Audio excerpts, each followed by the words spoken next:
Muli po, binabati ko po ang bawat isa ng isang magandang umaga. Good morning po.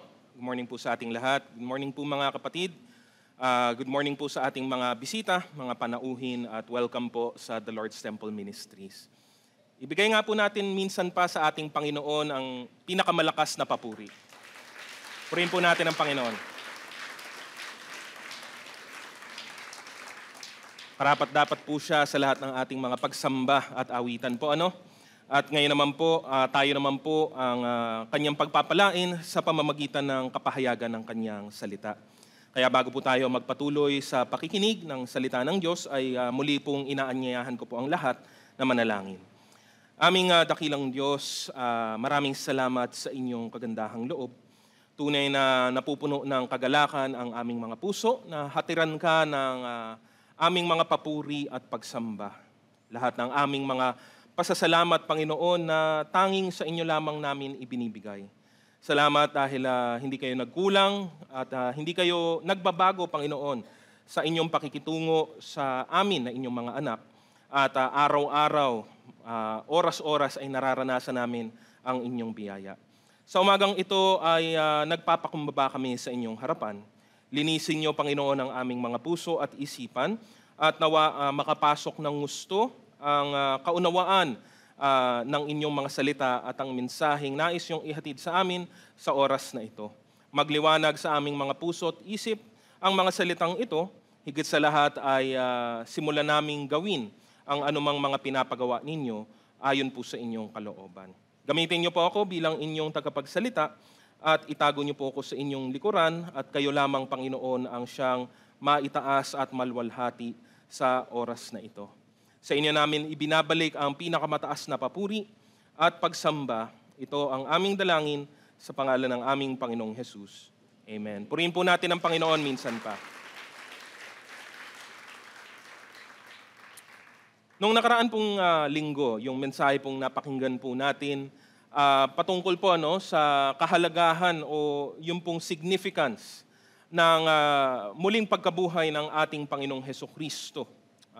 Mismo ito ang nagpahiwatig ng mahalagang punto kung bakit nga po ba ito ganun na lamang kahalaga.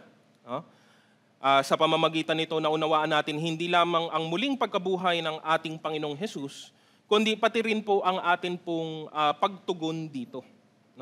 Kung ito ay napakinggan ng tao, narinig natin ang kapahayagan nito galing po sa salita ng Diyos, meron lamang po tayong dalawang option. Pinaka-simple po, whether to believe it or not. Paniwalaan ito o huwag itong paniwalaan. At ang parehas na pagpiling ito ay meron pong kaakibat na pagkilos at paggawa. Yun po kasi ang isang katangian po ng katotohanan. Lalo pa ng katotohanan patungkol sa Diyos. Wala pong gitna. Wala pong middle ground. Either paniwalaan mo ito ng buong puso at ito'y mag-reflect sa iyong buhay o i-reject mo ito totally. Yun po yung isang mahalagang aral lalo na po patungkol kay Jesus. Hindi po pwedeng partial. Naniniwala naman ako kay Jesus sa ganitong mga sinabi niya, pero sa ibang mga sinabi niya ay hindi. Naniniwala ako na naghimala siya, pero yung mga ibang ginawa niya siguro hindi. Hindi po pwedeng ganon. It's all or nothing. And doon din po ang sukatan. Maunawaan po natin, ang sukatan ng pananampalataya. It's always all or nothing. At yun po yung mahalaga. Kasi doon po pinagtagpi o pinagdikit ang dalawang kaisipan. Kung ito ba ay totoo, di ito ang ibig sabihin. Kung ito ay hindi totoo, ito naman ang ibig sabihin. Ngayong umagang ito, nais ko pong sundan ang parehas sa tema ng mensaheng ito, ukol pa rin po sa muling pagkabuhay ng ating Panginoong Hesus. Dapat natin itong isapuso. Dapat natin itong isaisip at pagbulay-bulayang mabuti. At higit sa lahat, makita ang resulta nito. Ang bunga nito sa atin pong mga buhay sa pang-araw-araw. Ang muling pagkabuhay ay higit po sa isang pangyayari. Higit po sa isang pahina sa kasaysayan. Ito po ang susi, ito po ang pundasyon, ito po ang pinakamahalagang bahagi sa plano at layunin ng Diyos na nagbunga po ng kaligtasan at katubusan para po sa lahat ng sasampalataya sa Kanya. Ganoon na lamang po itong kahalaga, kaya't dapat po natin itong pahalagahan ng gusto. Ang pamagat nga po ng mensahe sa umagang ito ay the resurrection and the life. The resurrection and the life. No? Mga kapatid, mga panauhin, wala na pong hihigit, no, sa pangyayaring ito. Sa kaganapang naganap doon sa sa Kalbaryo, mga 2,000 taong mahigit nang nakakalipas, no? Kung saan ang imposible ay naging posible. Kung saan ang mga hindi kapanipaniwalang bagay ay naging kapanipaniwala, no? Ang muling pagkabuhay ni Kristo ang nasa puso ng mensahe ng ebanghelyo, no? At mas lalo po itong nagiging mahalaga at nagiging precious po siya dahil po sa mga pangako ng Diyos na natupad at patuloy natutuparin dahil po sa pangyayaring ito. Ang muling pagkabuhay, binago ang lahat ng bagay at anumang mabuti na meron po ngayon sa buhay natin, masasabi po natin ng buong tapang na bunga lamang ito ng ginawa ng ating Panginoong Hesukristo. Ilang bagay po ukol po sa tema nating ito. Number 1 is that the resurrection confirms Jesus' words. No? Pinapatunayan o pinapahiwatig nito ang katotohanan ukol sa mga salitang binitawan ng atin pong Panginoong Hesus. No? Ang Panginoong Hesus, nang nandito siya sa lupa, ang kanyang ministeryo ay isa pong ministeryo ng pagtuturo at pagpapahayag, no, ng katotohanan ukol sa kaharian ng Diyos, no, about the kingdom of God. Itong linyang ito ay matitrace mo po all together sa kabuuan po ng gospel. Sa halos lahat ng kanyang sinabi, sa halos lahat ng kanyang tinuro, sa lahat ng kanyang ginawa, may kinaukulan ito sa kaharian ng Diyos, no? Binanggit niya ang mga pagbabakong darating nung panahon na yon, na ngayon ay dumating na nga, no? Mga bagong bagay na ihahayag. At higit sa lahat, binanggit niya ang patungkol sa plano at layunin ng Diyos para sa kaligtasan ng marami, no? Ngayon sa panahong ito, marami po ang sinusubukan o they try to parrot the words of Jesus Christ, no? Maraming nagkiklaim na sila din daw ay tagapagligtas. Sila din daw ay anak ng Diyos at kung ano-ano pa, no? But all of them are without merit. Hindi sila dapat paniwalaan o pakinggan kahit katiting lamang ng ating oras. There have been many influential and charismatic leaders and figureheads that have come before Jesus Christ and that have come after Jesus Christ na hanggang ngayon ay dumarating pa rin po. But only Jesus Christ displayed proof of the truth of His words. Siya lamang ang bukod-tanging kapanipaniwala at dapat paniwalaan dahil sa mga kaganapang nangyari. At higit nga po dito ay ang kanyang muling pagkabuhay. Sa kanyang muling pagkabuhay, ang lahat ng mga tanong ay nasagot at lahat ng mga pagdududa ay nawala. No? Ano po ang mga maaaring makita po natin ukol dito? Letter A, of His identity. No? It confirms the words of Jesus concerning Himself, una sa lahat. Ang Mesiyas, no, na ibig lamang sabihin ay tagapagligtas, ay ang matagal na pong hinihintay ng mga Hudyo sa panahon pa ng lumang tipan. Lumang tipan pa lamang po kasi ay ipinangako na po ito. Pinahayag ng Panginoon sa kanyang salita na darating ang Mesiyas at ano ang kanyang mga gagawin, ano rin ang kanyang mga titiisin. At dumating na nga. Dumating na nga po siya, ngunit ang mga Hudyo, nakalulungkot, ay hindi po nanalig.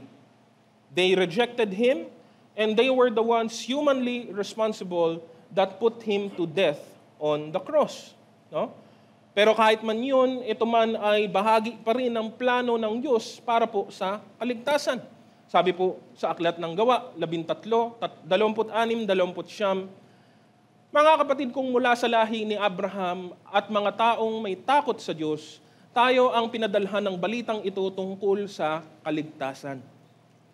Hindi nakilala ng mga taga-Jerusalem at ng kanilang mga pinuno na si Jesus ang tagapagligtas. Hindi rin nila naunawaan ang mga pahayag ng mga propeta na binabasa nila tuwing araw ng pamamahinga. Ngunit sila na rin ang nagsakatuparan ng pahayag na iyon nang si Jesus ay hatulan nila ng kamatayan. Kahit na wala silang sapat na dahilan upang siya'y ipapatay, hiniling pa rin nila kay Pilato na siya'y hatulan ng kamatayan. At nang matupad na nila ang lahat ng nasusulat tungkol sa kanya, siya ay ibinaba nila sa krus at inilibing. Even ang pagkamatay ng Mesiyas ay bahagi ng plano ng Diyos. Very sa mga mananampalataya, it's so common place now. Very basic po ito para po sa mga Kristiyano. But again, once we go back and really think, really internalize sa papaanong ginawa ng Diyos sa pamamagitan ng kamatayan ni Jesus, ay nabuo o nainglungsad, na ipagpatuloy ng Diyos ang kanyang plano. Not even the death could stop the purpose of God. Jesus was the promised Savior. He was the anointed one. At sa pamamagitan lamang niya kung paano ang mga tao ay maliligtas. Lahat ng naranasan ni Jesus ay naisulat na, naipahayag na. Mararanasan niya ang rejection, ang suffering, at ultimo ang kamatayan. Pero siya din naman ay bubuhayin magmula sa mga patay. Sabi po sa aklat pa rin ng mga gawa, Kabanatang 2, 22-24, mga Israelita, pakinggan ninyo ito. Si Jesus na taga Nazaret ay sinugo ng Diyos. Pinatunayan ito ng mga himala, mga kababalaghan at mga palatandaang ginawa ng Diyos sa pamamagitan niya. Alam ninyo ito sapagkat ang lahat ng ito ay naganap sa kalagitnaan ninyo. Ngunit ang taong ito na ipinagkanulo sa inyo ayon sa pasya at kaalaman ng Diyos, sa mula't mula pa ay ipinapako ninyo at ipinapatay sa mga taong masasama. Subalit siya'y muling binuhay ng Diyos at hinango sa kapangyarihan ng kamatayan sapagkat hindi siya kayang ikulong nito. Dagdag ko po sa verse 36, kaya't dapat malaman ng buong Israel na itong si Jesus na ipinako ninyo sa krus ay siyang ginawa ng Diyos na Panginoon at Kristo.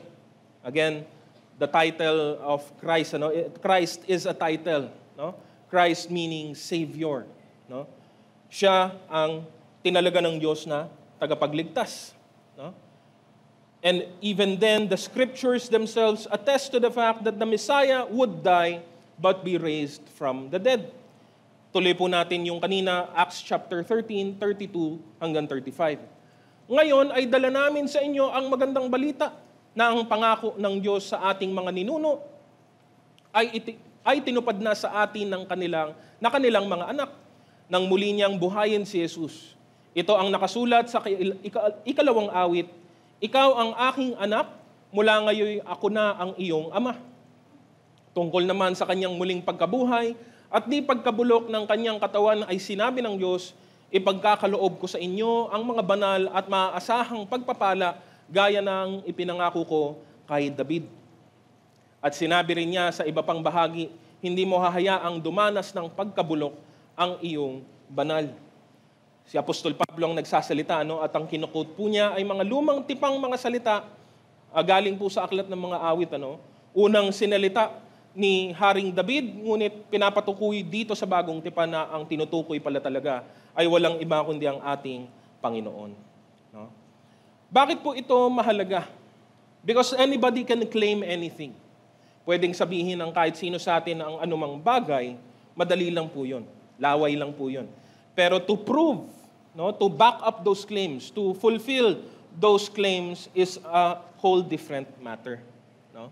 Si Jesus marami po siyang itinuro, ipinahayag at pinangako at akala nga ng marami kahit ng kanyang mga alagad nung siya ay ipako sa krus at tuluyang mamatay, akala nila tapos na.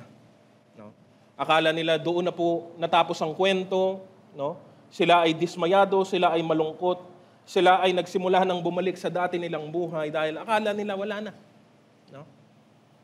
Pero nagbago ang lahat nang siya ay muling buhayin ng Diyos. The resurrection also proves that Jesus is the Son of God. Sabi po sa Aklat ng Roma, Kabanata 1, talatang 4. At tungkol naman sa Espiritu ng Kabanalan, ipinahayag siya bilang anak ng Diyos sa pamamagitan ng isang makapangyarihang gawa, ang kanyang muling pagkabuhay. Pag nga po minsan ay pinapahiwatig ito sa mga simpleng salita ng mga araling libro ng theology Ang isang proof ng mababaw lang po ito parang ang isang proof ng pagkatao ni Jesus ay ang kanyang kamatayan. Kasi lahat ng tao kaya pong mamatay.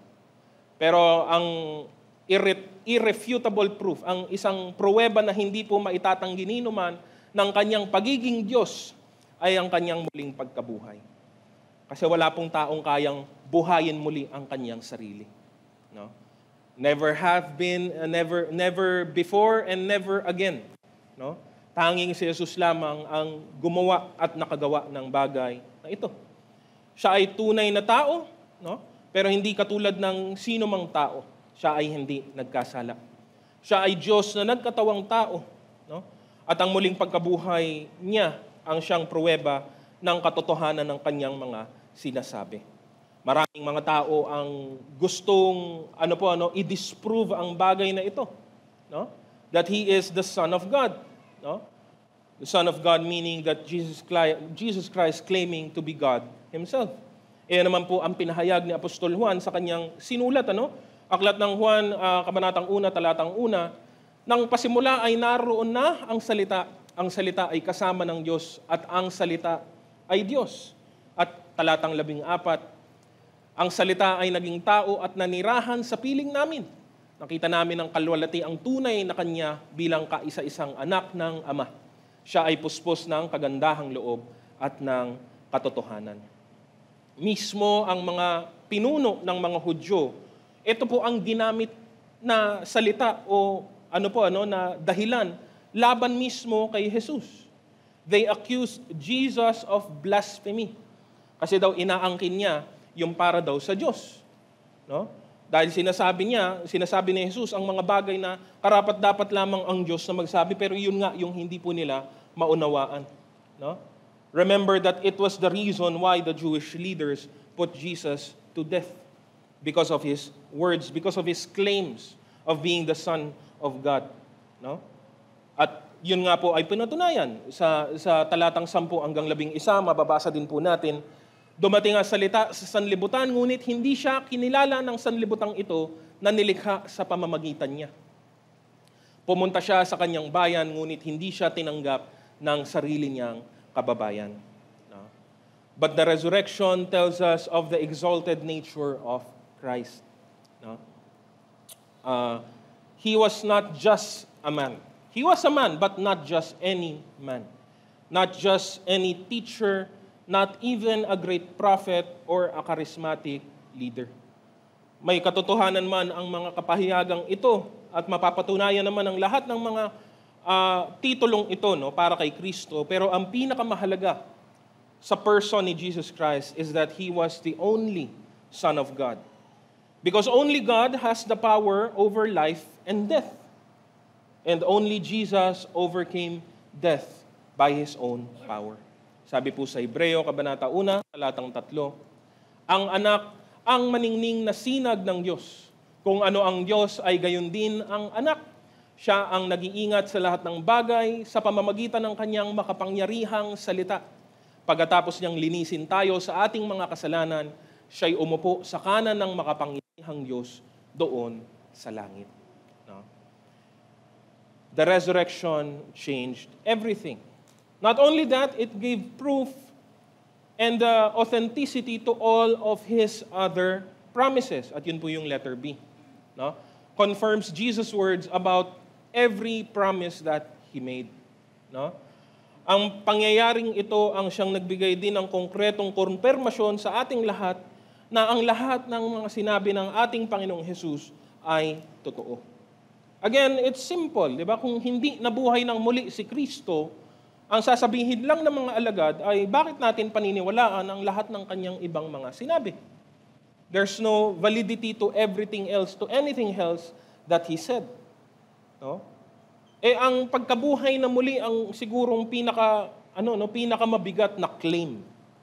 Pinakamahirap na bagay na gawin. And because ito ay tinupad ng Diyos, maaasahan natin nagbibigay ito ng ng comfort and ng confirmation, guarantee sa atin na ang lahat ng kanyang mga sinabi pang iba ay pawang katotohanan din naman. 'Di ba? From greater to lesser, mas mataas sa mas mababa. Kung yung pinakamatinding salita ng muling pagkabuhay magmula sa kamatayan ay tinupad ng Diyos, sabi ni Paul sa Romans 8, ano ang hindi niya kayang gawin? Kung kaya nga niyang mabuhay magmula sa patay, ano sa tingin mo ang hindi niya kayang gawin, ibigay, o tuparin? No?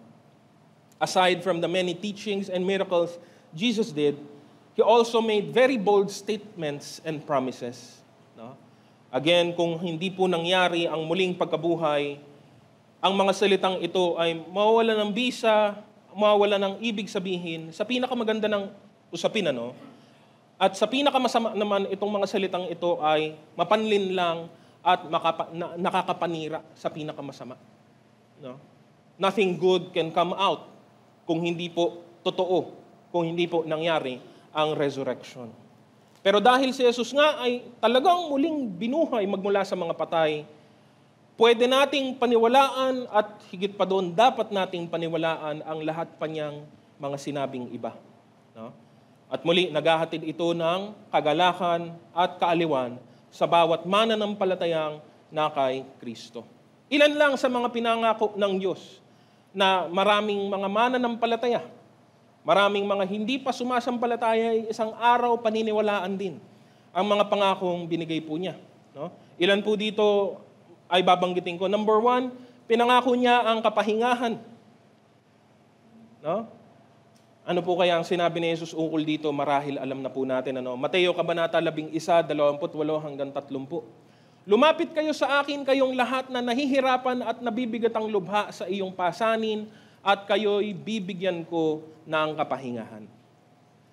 Pasanin ninyo ang aking pamatok at sundin ninyo ang aking mga itinuturo, sapagkat ako'y maamo at mapagkumbabang loob. Matatagpuan ninyo sa akin ng kapahingahan. Sapagkat madaling-dali ng aking pamatok at magaan ang pasaning ibinibigay ko sa inyo.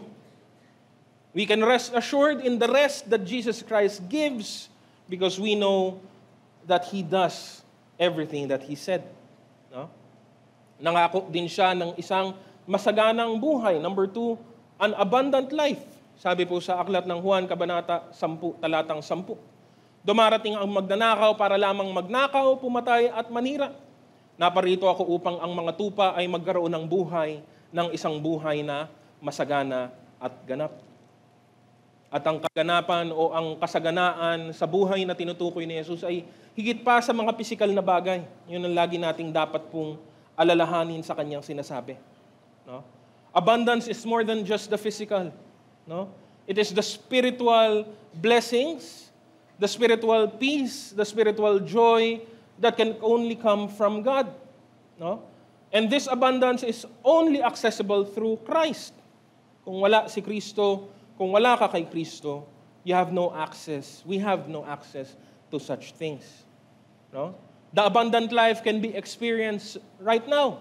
Sa buhay pa lamang dito sa lupa, mararanasan na natin ito. Ngunit hinigitan pa ito ng pangako niya ang buhay na walang hanggan. No? He also promised eternal life. No? Sabi naman po sa aklat ng Juan, Kabanata 4:14. Ngunit ang sino mang uminom ng tubig na ibibigay ko sa kanya ay hindi na muling mauuhaw kailanman. Ang tubig na ibibigay ko ay magiging bati sa loob niya at patuloy na bubukal at magbibigay sa kanya ng buhay na walang hanggan. No? He also promised the Helper, the Holy Spirit. No? Sabi naman po sa aklat ng Juan 16, 7 hanggang 8, subalit dapat ninyong malaman ang katotohanan. Ang pag-alis ko'y sa ikabubuti ninyo, sapagkat hindi paparito sa inyo ang tagapagtanggol kung hindi ako aalis. Ngunit kung wala na ako, isusugo ko siya sa inyo.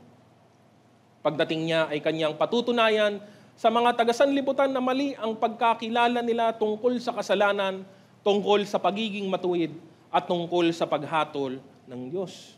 No? At ganun din ang sinabi ni Jesus sa huling dako bago siya bumalik sa presensya ng Ama sa aklat ng mga gawa, Kabanatang 1, talatang 8. Subalit tatanggap kayo ng kapangyarihan pagbaba sa inyo ng Espiritu Santo at kayo magiging mga saksi ko sa Jerusalem, sa buong Judea at sa Samaria at hanggang sa dulo ng daigdig. At ito nga'y nagkatotoo na. Ito nga ay nangyari na. Isa sa mga pruweba nito, isa sa mga palatandaan nito ay mismo tayo. Sino po ba tayo? Mga Pilipino po tayo. Ang layo-layo po natin sa Jerusalem. No? Marami po sa atin ay masasawi nang hindi man lamang po nakita sa mata ang lugar na ito. Ngunit tayo man ay inabot ng Ebanghelyo dahil dumating ang ipinangakong Espiritu at nagbigay kapangyarihan sa mga saksi ni Kristo. No? That is why we were reached. That is why the gospel came to us. No? At panghuli, sabi ko nga po, ito lang po, panghuli, pangako din niya na siya ay muling babalik. Sabi po sa Juan 14:2-3, sa bahay ng aking ama ay maraming silid. Kung hindi ito totoo, sasabihin ko ba sa inyong pupunta ako roon upang ipaghanda ko kayo ng inyong matitirhan. At kapag naipaghanda ko na kayo ng matitirhan, ako'y babalik at isasama ko kayo upang kayo'y makapiling ko kung saan ako naroroon. Lahat ng mga pangako ng Diyos, kahit magmula pa sa lumang tipan hanggang dito sa bagong tipan, matatagpuan ang kanilang katuparan tanging kay Hesukristo lamang. No? May kasiguraduhan po tayo dahil alam natin na si Jesus ay hindi po patay. Siya ay buhay magpakailan paman. No? Kaya ang resurrection, ang muling pagkabuhay po ang pinakamahalagang pinakamahalagang bahagi sa lahat ng usaping ito, kahit po sa kasaysayan ng kaligtasan sa Biblia. Dahil sa katotohanan ito, meron po tayong matibay na pundasyon na matatayuan at kaya din po nating mamahinga doon sa mga pangako ng Diyos na ito. Why do we know that God will fulfill these promises? Because Jesus was raised. Because Jesus is alive. No? Ngayon, marami po bahagi sa mundo, still they deny the resurrection of Christ. And with it, they deny His deity. No? His authenticity, and even the truthfulness of His words. Katulad din ng ginawa ng mga Hudyo nung panahon pong ng ating Panginoon. No? Hindi na po nakakagulat na makita ang hostility na ito. Ang kanilang, yung labag na labag sa kanilang kalooban, ang katotohanan ng Biblia. No? At marami ang galit, kahit kay Jesus o kahit sa konsepto ng patungkol kay Kristo.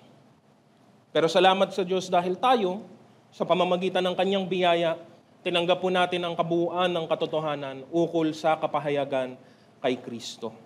At sa pamamagitan ng kapahayagang ito, tayo naman po ay napagpala ng walang katulad.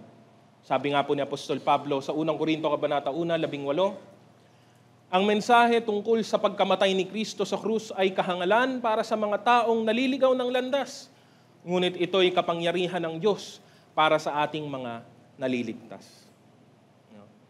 So we don't fret, hindi tayo natatakot, hindi tayo na bibigla o nabibighani when people doubt Christ or the cross. No? They've been doubting this since the very beginning. Hindi na po ito nakakagulat o nakapagtataka. Ngunit ang katotohanan, dahil dito tayo ay naligtas. No? Yun po yung pangunahin po dito. Number 2 is that the resurrection enables Christian living in us. Ang pagkamatay at muling pagkabuhay ni Jesus ay nangyari sa nakaraan, at least from where we are right now. Nakaraan ito, in the past. And it confirms everything the Word of God has revealed to us. At nagbabahagi din ito ng pag-asa sa hinaharap sa mga panahong hindi pa nagaganap at nangyayari. Hinihintay natin ang katuparan ng mga pangakong ito sa takdang panahon o sa itinakdang panahon ng ating Panginoon. Pero ang muling pagkabuhay ni Kristo ay mayroon din po siyang epekto sa atin sa kasalukuyang panahon. Nararanasan natin at na-enjoy po natin ang benepisyo ng buhay kay Kristo sa atin pong buhay sa kasalukuyan. No? It enables Christian living, how? Letter A, by us forsaking our old self. No? Ang kaligtasan nga po ay hindi lamang po nagresulta, no? Ulitin ko po, no? Ang kaligtasan po ay hindi lamang ang tanging resulta ng kamatayan at muling pagkabuhay ni Kristo. It's not the only result, ano? Higit sa langit, higit sa buhay na walang hanggan, pinapalaya tayo nito magmula sa kapangyarihan at pamahalaan ng kasalanan at ng laman, no? Na parehas pong nagdudulot sa atin ng kamatayan at kapahamakan. No? Sabi po sa aklat ng Roma, Kabanata 8, talatang 2, wala na ako sa kapangyarihan ng kasalanan at kamatayan sapagat pinalaya na ako ng kapangyarihan ng Espiritong nagbibigay buhay sa pamamagitan ni Kristo Jesus. No? Pinalaya na ako ng kapangyarihan ng Espiritong nagbibigay buhay sa pamamagitan ni Kristo Jesus. No? It enables us to put off our old self. Iwan na ang mga bagay na dati o mga bagay na sa dating panahon ay laban sa Diyos, laban sa Kanyang salita, at naghahatid lamang ng kapahamakan sa atin pong buhay. By now, the effects of sin are clearly evident in our lives. Sa ngayon, maliwanag na ito. Pero marahil sa nakaraan, marami sa atin ay hindi nga alam o hindi naiintindihan kung gaano bang kung ganong napakapanganib at nakapaninira ang kasalanan at ang laman. No? We don't even know. Wala tayong idea sa dati nating pagkatao. Yun lang kasi ang alam po natin at yun lang po ang ginagalawan po natin dito sa mundo. Kaya we literally did not know any better. No? Not until we knew Jesus Christ. Nung nakilala natin si Kristo, nagliwanag ang katotohanan sa atin at doon natin naunawaan ang ating totoong kalagayan. Nakilala natin na ang ating buhay, ang ating isip, ang ating mga layunin ay baluktot. No? Sobrang baluktot na kumpara sa kung ano ang maputi at nararapat. No? We didn't even know we were rejecting all that is godly at patuloy nating niyayakap ang lahat ng mga bagay na nagdudulot ng kahirapan at kahihiyan sa atin. Because we did not know any better. At marahil marami ang ganito pa rin sa kasalukuyang panahon. Kaya sila ay dapat din namang abutin ng kapahayagan ng Ebanghelyo ni Kristo. Pero sa pamamagitan ng kamatayan at muling pagkabuhay ng ating Panginoon, pinahayag ang kasagutan. Sabi dito, tayo ay pinalaya hindi lamang sa penalty. Ano ang penalty ng kasalanan? Is death. Kamatayan po ang kabayaran ng kasalanan. Pero sabi nga po natin, hindi lamang po doon ito natapos. We have also been set free from its power. Magmula sa kapangyarihan ng kasalanan, from its dominion. Magmula sa pamamahala o paghahari nito sa ating buhay. No? Sa gayon, doon natin naranasan ang katotohanan ng salitang malaya. Dahil wala talagang malaya kung hindi siya malaya o kung ang kalayaan niya ay hindi galing kay Kristo. Nakalaya tayo sa mga bagay na nagpaalipin sa atin, nagpapahirap sa atin, at papatay at pupuksa sa atin dahil po sa ginawa ng Panginoon. We are able to live freely as God had intended since the beginning. Sabi po yan, basahin ko po sa Efeso, Kabanata 4, 17 hanggang 22. Sa pangalan ng Panginoon, ito ang sinasabi ko sa inyo. Huwag na kayong mamuhay tulad ng pamumuhay ng mga walang pananampalataya sa Diyos. Walang kabuluhan ang kanilang iniisip at wala silang pangunawa. Dahil sa kanilang kamangmangan at katigasan ng ulo, wala silang bahagi sa buhay na kaloob ng Diyos.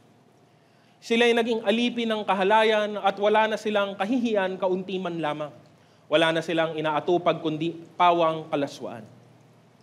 Hindi ganyan ang natutuhan ninyo tungkol kay Kristo. Napakinggan na ninyo ang aral ni Jesus at natutuhan na ninyo ang katotohanang nasa Kanya. Iwanan na ninyo ang dating pamumuhay. Hubarin na ninyo ang inyong dating pagkatao na napapahamak dahil sa masasamang pagnanasa. The fact that iniuutos ito, ina-exhort po ito ni Paul, ang siyang clue, ang siyang pruweba na may kakayahan na tayong gawin ito ngayon. Kasi yun yung difference, yun yung pagkakaiba. Dahil hindi naman po exclusive sa mga mananampalataya ang kaisipan ng pagkabuti o pagbabago. Lahat naman po ng tao dumarating po sa punto ng kanilang buhay yan na gusto kong magbago, gusto kong gumawa ng mabuti, gusto kong maging mabait, ayoko nang gumawa ng masama. Ngunit sa ilalim ng kapangyarihan ng kasalanan, wala tayong kakayahang umalis dito. We had no power in ourselves. Alipin po tayo. No? Kaya doon po na i-connect yun pong kalayaan na na kay Kristo. Dahil kay Kristo, kaya na nating iwan ang mga bagay na ito at dapat naman talagang iwanan na sila. Kaya na nating hubarin ang mga bagay na ito at dapat naman talagang gawin na ito. Yun ang kapangyarihan ng ginawa ng ating Panginoong Jesus. No? Hindi lamang para sa hinaharap, kundi para din po sa kasalukuyang buhay natin. At ano po ang kapalit? Letter B, to walk in newness of life. No? Mamuhay tayo sa bagong buhay na kaloob ng Panginoon. No? Pagpatuloy ko po yung Efeso Kabanata 4, 22 hanggang 24. Iwanan na ninyo ang dating pamumuhay. Hubarin na ninyo ang inyong dating pagkatao na napapahamak dahil sa masasamang pagnanasa. Magbago na kayo ng diwa at pag-iisip. At ang dapat ninyong isuot ay ang bagong pagkatao na nilikhang kalarawan ng Diyos at nahayag sa matuwid at banal na pamumuhay ayon sa katotohanan. No? Hindi lang tayo inalis ng Diyos sa dati nating kalunos-lunos na kalagayan, pinagkalooban niya tayo ng bagong pagkatao. No? Bago ang lahat ng bagay kay Kristo.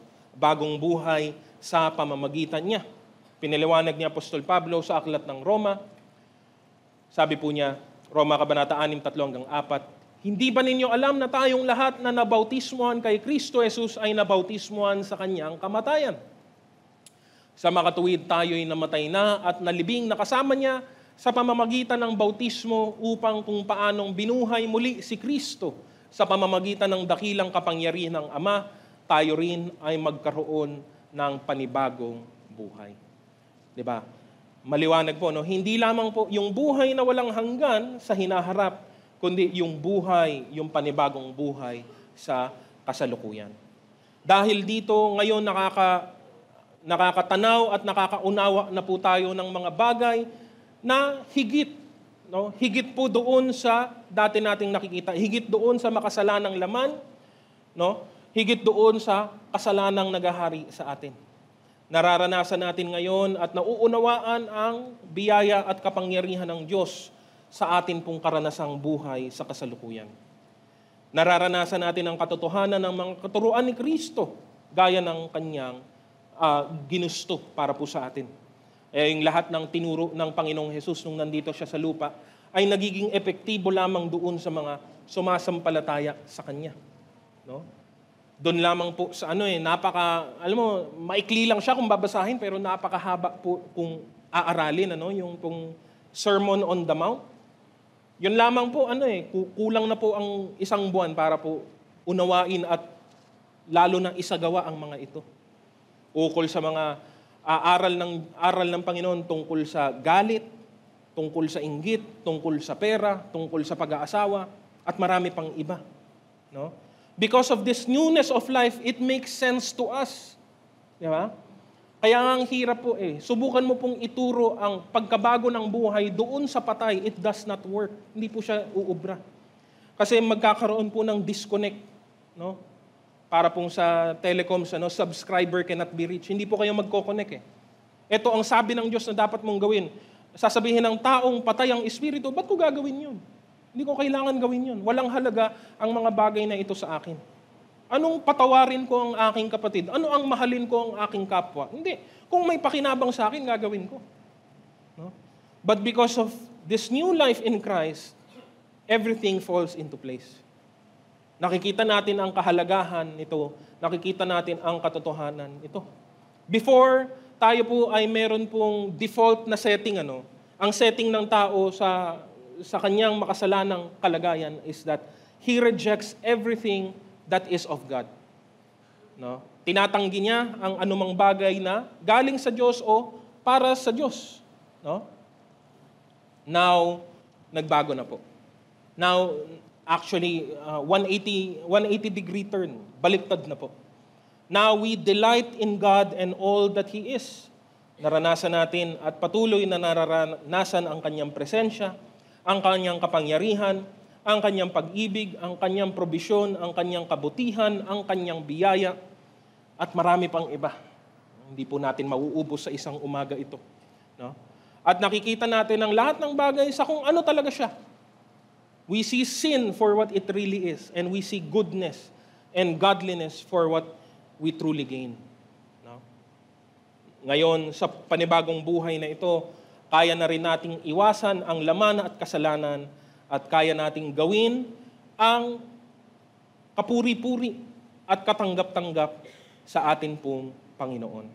Kaya nga, sa pamamagitan ni Kristo, ang lahat ng bagay ay ginawang bago. 2 Korinto, Kabanatang 5:17. Kaya't kung nakipag-isa na kay Kristo ang isang tao, isa na siyang bagong nilalang. Wala na ang dati niyang pagkatao, sa halip ito'y napalitan na ng bago. The benefits of Jesus Christ's resurrection should be experienced in the daily life of every Christian. No? Christian living is what enables us, allows us to serve God and to be able to please Him in our worship of Him. Tandaan po natin yan. Kaya lamang tayo nakapaglilingkod, kaya lamang tayo nakapaghahandog ng mga papuri sa Diyos ay dahil sa panibagong buhay natin kay Kristo. Without this new life, wala po tayong pwedeng gawin. Wala po tayong magagawang anumang bagay na magbibigay kaluguran sa Diyos. It is impossible. Kahit yung pinakamagandang handog ng tao ay lumalabas, nauuwi po sa insulto sa harapan ng Diyos. Kung siya ay patay ang espiritu. No? But because of life in Christ, eto na po tayo ngayon. No? Ang kaisipan, ang kaugalian, ang karakter na nakalulugod sa Diyos ay patuloy na binibigay, pinagkakaloob sa ating buhay. No? As God continually sanctifies His people, pinagiging banal po tayo ng Panginoon. No? And dahil po dito, we experience real and lasting change in our lives. Yung pagbabago na inaasam ng marami, no? Sa dati nilang buhay, ay ginagawang posible sa buhay na kaloob ni Kristo. Doon lamang po siya nagiging posible. Wala na pong ibang paraan. No? At yun po ang makikita po natin. Panghuli po, number 3, is that the resurrection also guarantees our hope. Gaya ng nabanggit ko po kanina, ito din ay nagbibigay ng maganda at kapanabik na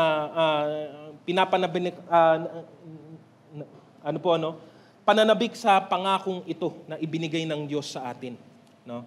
Ang pangakong hindi pa dumarating, hindi pa po nagaganap, but every Christian, every believer looks forward to. No?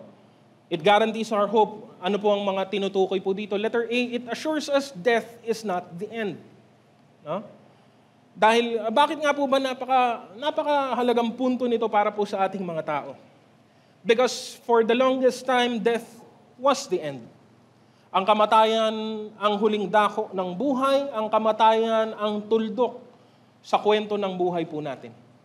Ang kamatayan ay hindi po kanais-nais, at ang kamatayan ay iniiwasan hanggat maaari. No? It is feared, it is avoided, no? And sa isang banda, marami nga sa atin ay hindi alam na tama naman talaga ang ganong kaisipan.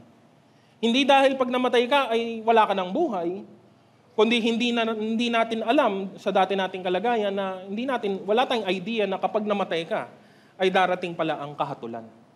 So talagang nakakatakot mamatay. Hindi lang dahil namatay ka, kundi dahil doon darating ang hatol ng Diyos. Pero dahil nga si Jesus ay muling binuhay, pinapahayag nito ang katotohanan na ang lahat ng nakay Kristo ay bubuhayin ding muli magmula sa kamatayan. Christ has conquered death, and so will all who believe in Him. Sabi po sa 2 Korinto, Kabanata 4:14, Sapagat alam naming ang Diyos na muling bumuhay sa Panginoong Hesus ay siya ring bubuhay sa amin kasama si Hesus at magdadala sa atin sa kanyang piling. What does this mean? Sa pinakamababaw na po ito. Tinatanggal nito ang takot natin sa kamatayan. Ano ang kailangan katakutan ng Kristiyano kung mismo ang Diyos na kanyang sinasamba at pinupuri ay binigyan siya ng assurance patungkol sa kanyang buhay kahit siya man ay mamatay. At ito ang comfort na meron ang lahat ng Kristiyano kay Kristo. Kahit na tayo ay mamatay, hindi man natin alam o hindi man tayo sigurado sa kung kailan, kung papaano at kung saan, meron tayong kasiguraduhan sa kung ano ang mangyayari kasunod nito. No? We have no fear of death because wala na po eh.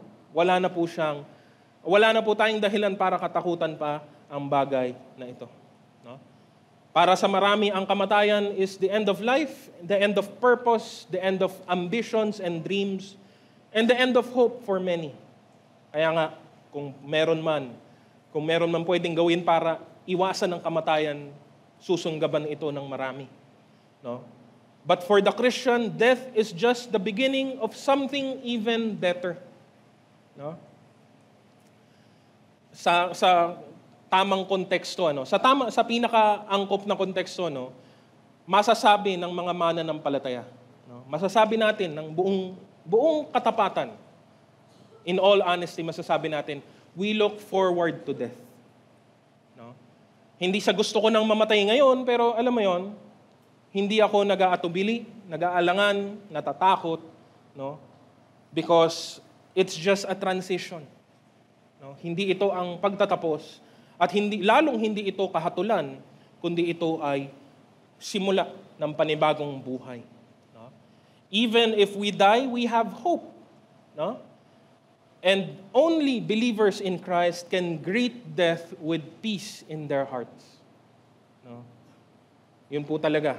Sa marami pong karanasan at na-witness na po natin, pag dumating ang kamatayan sa isang mananampalataya, wala po hindi mo po makita yung pagkabalisa, yung pag-aalala. Masasabi mo na doon sa mga mananampalataya, meron talagang tunay na kapayapaan. Sabi po ni Apostol Pablo, unang Tesalonica, Kabanata 4:13 hanggang 14. Mga kapatid, nais naming malaman ninyo ang katotohanan tungkol sa mga namatay na, upang hindi kayo magdalamhati tulad ng mga taong walang pag-asa. Dahil naniniwala tayong si Jesus ay namatay at muling nabuhay, naniniwala din tayong bubuhayin ng Diyos ang lahat ng namatay na sumasampalataya kay Jesus upang isama sa Kanya. So, ano pa ang kwenta ng kamatayan? Alam mo, ang nakakatakot na lang po sa Kristiyano, ito po, masasabi ko po, connected sa kamatayan. Ang tanging nakakatakot na lamang po sa Kristiyano ay abutan siya ng kamatayan nang hindi pa niya nagagampanan ang kanyang tungkulin. Yun na lang yun. At yun nga yung pangunahing dahilan kung bakit ayaw pa nating mamatay sa kasalukuyan. Pero okay lang. Hindi tayo suicidal. May kahandaan. Kala ko ba, handa na kayong mamatay? Ba't hindi na lang kayo magpakamatay? Hindi naman yun ang layunin ng Diyos. Katulad ng sinabi ni Apostol Pablo sa Pilipos, Kabanata 1:21, sapagat para sa akin si Kristo ang aking buhay at kahit kamatayan ay pakinabang. And Paul went on to say in this book, in this letter, pero nakita ko na mas may pakinabang sa inyong mga sinusulatan ko, kung ako ay magpapatuloy sa buhay ko. For Paul, it makes no difference. Kung nabubuhay ako para kay Kristo. Kung mamatay ako, pabor yun sa akin kasi mamamahinga na ako. Diba? Ang tanging dapat katakutan ng mananampalataya sa kamatayan, alinsunod sa kamatayan ay kung, nagampanan ko ba ang pinapagawa sa akin ng Diyos? Yun lang. The rest, wala na po tayong problema dito. That's the only thing we should be thinking about. Kasi ang buhay ay limitado. All of us will die one day. And that's the truth. So habang sa nalalabi nating buhay na ito, ano ang ginagawa po natin? Natutupad po ba natin ang kagustuhan ng Panginoon? So death is not the end, and letter B, it assures us of our inheritance. No? Ang atin pong mamanahin dahil kay Kristo. Tinuturo ito paulit-ulit ng Biblia sa atin pong mamanahing bagay dahil po sa ating pakikipag-isa kay Kristo. No? None other than the eternal life we have from God. Sabi ni Pedro sa unang Pedro Kabanata 1, 3-5, pasalamatan natin ang Diyos at Ama ng ating Panginoong Hesukristo. Dahil sa laki ng habag niya sa atin, tayo'y binigyan niya ng isang panibagong buhay sa pamamagitan ng muling pagkabuhay ni Hesukristo mula sa libingan, at ito ang nagbigay sa atin ng isang buhay na pag-asa. Makakamit natin ang isang kayamanang di masisira, walang kapintasan at di kukupas na inihanda ng Diyos sa langit para sa inyo. Sapagkat kayo'y sumasampalataya, iingatan kayo ng kapangyarihan ng Diyos habang hinihintay ninyo ang kaligtasang iyan na ihahayag sa katapusan ng panahon. No? Ang tanong kung minsan, anong pinag-aiba ngayon ng muling pagkabuhay at pagkalooban ka ng buhay na walang hanggan sa langit? No? Hindi ba parehas lamang sila? Maaari nating sabihin sa unang salita na oo, halos parehas lamang sila, pero mas ma-appreciate po natin muli ang kaligtasan na ipinagkaloob ng Diyos sa ating mga buhay kung muli iisipin po nating mabuti ano ang mga pwedeng gawin ng Diyos. I've always looked at yung salvation po ng mas matindi. No, pag lumalalim po ang atin pong kaunawaan ng salita ng Diyos, mas nakikita natin yung mga detalye na maaaring dati hindi po natin napapansin. No? Once you get deeper into the faith, you get deeper into the study of the Word of God. No? Ang sabi ko nga po sa isang pagkakataon, alam mo, kung ang ipinagkaloob ng Diyos ay kapatawaran lang, hindi ka napaparusahan. Alam niyo po, yun man ay sapat na dahilan para tayo ay magpuri, sumamba at lumuhod sa harapan niya. Dati kang papadala sa impyerno, ngayon hindi na. O anong gagawin sa'yo? Wala lang. Hindi ka napaparusahan. So pag namatay ka at nanampalataya kay Kristo at wala na yung parusa, di wala nang parusa. Yun lang yun. And that's enough to praise God. Pero yun nga yung point Hindi lang doon iniwan ng Diyos, hindi siya doon huminto. Hindi niya sinabi sa mga makasalanan na okay, hindi na kayo paparusahan, na kayo, okay na kayo, alis na kayo, uwi na kayo. No. More than that, higit pa doon ang kanyang ginawa. And it highlights grace all the more, yung biyaya po ng Panginoon, yung kagandahang loob ng Diyos. Yun pong pagtrato niya sa atin na hindi naman po karapat-dapat sa anumang mabuting bagay. Hindi lang niya inabsolve yung guilt, hindi lang po niya inalis yung kasalanan at yung penalty nito, pinalitan pa niya, dinagdagan pa niya. No? Kung gagamitin natin yung mas mababaw po na halimbawa, para kang may utang. No? At ano ang pinaka masarap na pakiramdam pagka meron ka napakalaking utang? Yung patawarin ka sa pagkakautang mo. May utang kang 1,000, 10,000, 100,000, 500,000, 1,000,000, 1,000,000. May utang ka. And when you are forgiven your debts, sasabihin sa'yo na, okay, malaya ka na, hindi mo na kailangan bayaran yon. And that's effectively forgiveness. But God did more than that. Kung gagamitin natin yung illustration ng utang, matapos sabihin sa'yo na wala ka nang babayaran, at eto pa, bibigyan kita ng pera, lagay mo sa bangko. Bibigyan pa kita ng karagdagan. That's eternal life. Ganon ko po siya nakikita. God could have just forgiven us and left it at that, but He did not. God could have said na, okay, hindi ka napaparusahan, tapos na. God did more than that. God will not just resurrect us to imperfection. Pero ang pangako po niya, He will raise us up, take us into that perfect place which is with God in heaven. No? Diba?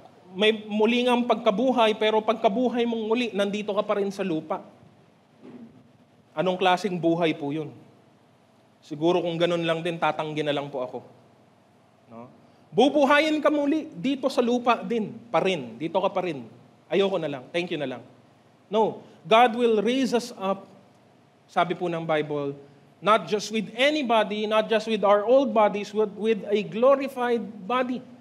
A body that can ascend into heaven, a body that will inherit all the spiritual promises for the believers. No? Katulad ng pagkabuhay na muli ni Kristo. Hindi lang basta-basta pagkabuhay na muli. And that's our inheritance. No? Kaya nga, doon natin mauunawaan ang mga salita ng mga sumulat ng Biblia. Lagi pagka kanilang tinatalakay o tinutukoy ang kahirapan sa kasalukuyan. Doon natin maintindihan yon. Na kahit na tayo ay naghihirap sa kasalukuyan, napapaalalahanan tayo na kahit ang Panginoong Hesus ay naghihirap din naman. No? Kahit na ang mga alagad ng Panginoon Hesus ay naghihirap sa kasalukuyan, ito ay panandalian at pansamantala lamang, at higit sa lahat, hindi nito mahihigitan ang pangako ng Diyos. Hindi natin ito maihahalin tulad, hindi natin ito maipapantay, hindi natin maikukumpara yung paparating na kalwalatian na ipagkakaloob ng Panginoon. Sabi po sa 2 Korinto, Kabanata 4:17, ang bahagya at panandaliang kapighatiang dinaranas namin ngayon ay magbubunga ng kagalakang walang hanggan at walang katulad. No? Darating ang araw na matatapos na po ang atin pong pagbisita o pagdalaw dito sa mundo dahil ang tahanan natin ay hindi na po dito sa lupa kundi sa langit. No? Kaya ang muling pagkabuhay ni Jesus ay naghahatid ng assurance sa ating lahat. It is our guarantee na siya ang muling nabuhay magmula sa mga patay, tayo rin makakaranas ng muling pagkabuhay gaya po niya. No? Pero muli, ang dapat pong tandaan nating lahat, ito ay para sa mga sumasampalataya. Sabi po sa Roma, Kabanata 10, talatang 9, kung ipahahayag ng iyong labi na si Jesus ay Panginoon at buong puso kang sasampalataya na siya'y muling binuhay ng Diyos, maliligtas ka. No? Not just yung kapahayagan ang mahalaga, pero yung buong pusong pananampalataya. No? Para po sa ating pagtatapos, no? Kung anumang natupad ni Jesus, anumang natapos ni Jesus sa nakaraan, ay meron pong mahalagang ibig sabihin, hindi lang para sa ngayon, kundi para din po sa ating hinaharap. Kaya ngayon, maunawaan natin ang ibig sabihin ni Jesus. Nang maaga pa'y sabihin niya ang mga salitang ito. Sa aklat ng Juan 11:25 hanggang 26. Sinabi sa kanya ni Jesus, ako ang nagbibigay buhay at muling pagkabuhay. Ang sino mang sumasampalataya sa akin kahit mamatay, ay muling mabubuhay. At sino mang nabubuhay at sumasampalataya sa akin, ay hindi mamamatay kailanman. Naniniwala ka ba sa sinabi ko? No? Every good thing we have and experience now is only made possible by Jesus Christ, specifically because of His resurrection. No? Kaya ang mensahe ng Ebanghelyo ay dapat makaapekto sa atin ng wala pong katulad sa anumang ibang bagay sa mundo. No? Dahil sa kanyang katotohanan, dahil sa ginawa ng Panginoon, nagkaroon tayo ng tamang relasyon sa Diyos, nararanasan natin ang kanyang biyaya sa buhay natin sa araw-araw, at hindi po tayo nawawala ng pag-asa sa hinaharap. Anuman ang mangyari, anuman ang sirkumstansya natin sa kasalukuyan. No? Kaya isapuso po natin ang mensahe ng Ebanghelyo. Isapuso natin ang mahalagang punto ng muling pagkabuhay ni Kristo. Ang pag-asa ay tanging sa Kanya lamang po matatagpuan. Huwag tayong mamuhay na parang mga patay o parang mga talunan ng mga tao. Ngunit buhay at mapagtagumpay sa lahat ng bagay. No? Ganon dapat ang buhay natin bilang mga mananampalatayang nakipag-isa kay Kristo. Balik po natin sa Diyos ang pinakamataas na papuri.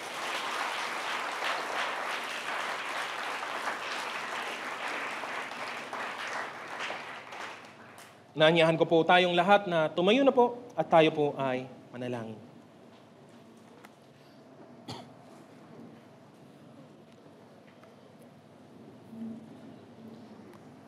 Aming dakilang Diyos, muli ay nagpapasalamat kami sa mensahe ninyo, Panginoon. Hindi namin talaga kulang, Panginoon, sa mga salita namin kung gaano na lamang kahalaga ang inyong ginawa para po kami ay mapagkalooban ng kaligtasan. Hindi namin lubos maisip, Panginoon, ang inyong naranasan dito sa lupa.